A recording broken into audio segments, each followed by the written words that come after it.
Financial Services Committee. Good to see you, Congressman. Hey, Chris, thanks for having me. So you, as I understand, either you're about to or you just ducked out of the conference with your House colleagues. First, easy question, do you support this bill?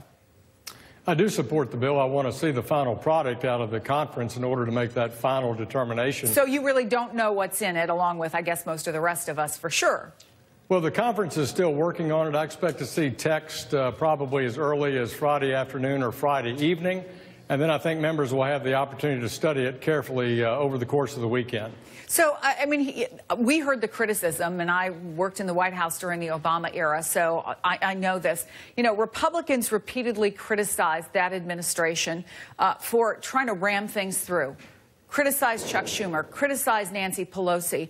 You have a bill that is going to affect every single American. It is the biggest tax reform that we have seen in at least a generation.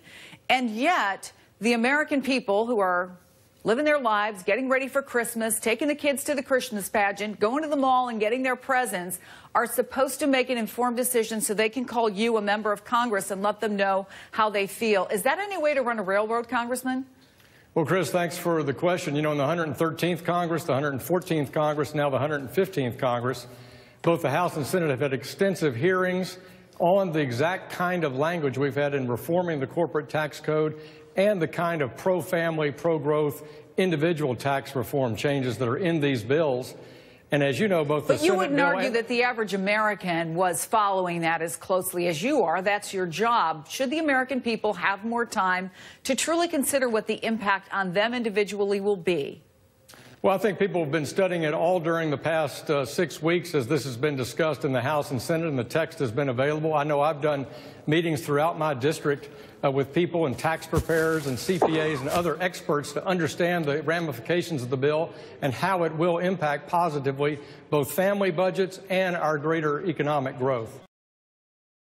The number one thing that we have seen as you look at the polls and the people who are against this by double digits, 64% of Americans think the wealthy will benefit the most. 17% only think it will be the middle class. 6% think the poor will. And corporations do get that big tax break from 35 to 21%. Do you understand why in these polls the American people are skeptical that this is really about them and not about helping big business, which is already sitting on some of the greatest wealth we've seen in the history of our nation?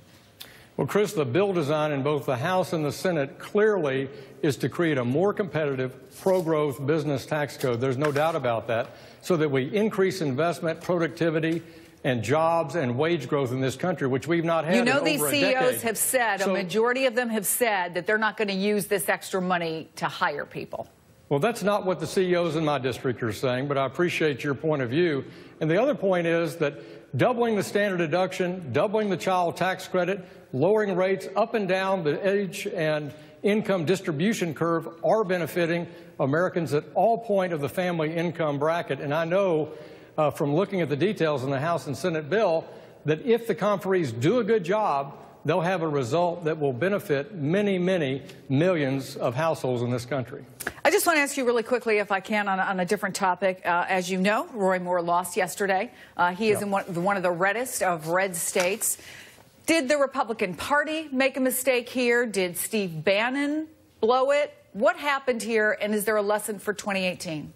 Well, I don't know that there's a lesson for 2018. You had a terribly flawed candidate that somehow was nominated by the Republican voters in Alabama. He was not a good candidate. He lost. And I don't see that there's a long-term trend there. I suspect he'll serve his 3 years and be replaced by someone more representative of the whole state of Alabama than Mr. Jones. But we'll have to wait and see that. We'll see what kind of job he does. Congressman French Hill of Arkansas.